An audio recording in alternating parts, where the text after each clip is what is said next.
Është interesant që nëse ndërlidhim jetën e pejgamberit alayhi salatu wasallam me gjitha ato sikletet që i ka pas edhe vujtjet, më të rritë ka pas vujtjet më edhe pejgamberit kanë pas vujtjet më të mëdha.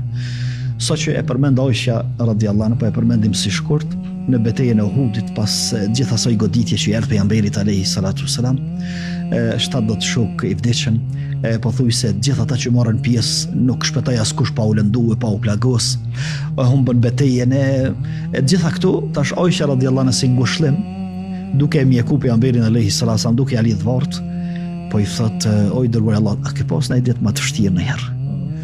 Thot po, edhe e përmend pastaj ditën e Taifit.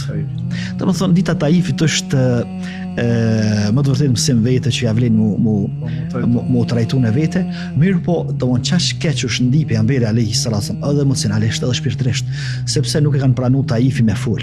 Domthonjë tek e fundit hadis po pranonte me fol, mirë po pse u ngjujt me gur.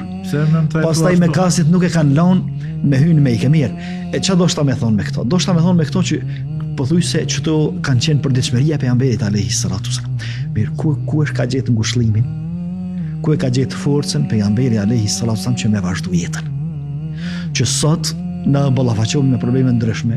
E shet djalin e ri, thon halo nuk ju ka qos jetës seriozisht, halo s'u shmartu, thot mu ka bëj jeta bajat. Pse është bëj jeta bajat? Sepse këti s'kam pse jetoj, s'ka për mua lumturi. Domthon sepse si duket ky atë terapin që e përmendu më herët 5 herë ditë namazi nuk e përdor. E pejgamberi alayhi salatu wasallam pikërisht ngushëllimin pas Allahut azza wa jalla dhe mbështetjes në Allahun e gjente namaz. Pikërisht ajo që e përmende më herët, që sa herë e godiste diçka e rom për pejgamberin alayhi salatu wasallam, fa fazi'a ila as-salat. Thon për mini herë u ngut me hyn namaz. Pse? Sepse Allahu i than Kur'an atij dhe gjithë muslimanëve: "Wasta'inu bis-sabri was-salah." Ndihmoni në situatat pakëndshme, probleme kur i keni, me namaz dhe me durim. Me të dyja të i kalohen problem. Mirë, e sot bota e shpejt që po e përmenim gjithë, me dinamike, me problemet e saja, me zhvillimet e shpejta, me gjitha ato. Ndryshimet e shpejta. Mirë, gjithë këtë presion tjetës që është sot edhe brezat e sotit që jetojnë, ç'sh me përballu? Ku është ventili sigurisë? Ç'sh me e përballu këto?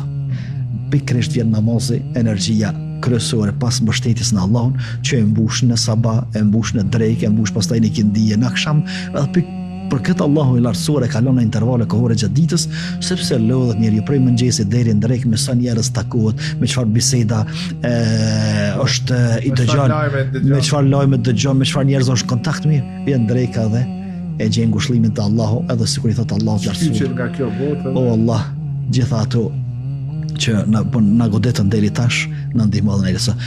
Pastaj edhe Bilalit radhiyallahu anhu, domthon për me tregu që pejgamberi alayhi salatu wasallam namazin e kishte mbështetës. Edhe burim energjie pas mbështetjes në Allahun, i thoshte Bilalit: "Erihna biha ya Bilal." Thon, thirrë zonin tim namaz dhe të qetësoj, të relaksoj, ushoj. Kështu edhe e kishin traditë dhe shokët e pejgamberit alayhi salatu wasallam që përmendet kur Abdullah ibn Abbasit i ka mri lajmi se i ka vdek vllau, pa fol, as pa derdhlat, ka zbrit pe kafshës, i ka fal 2 rekate, edhe pastaj e ka përmend ajetin: "Wasta'inu bis-sabri was-salah", ndihmoni me namaz dhe me sabër.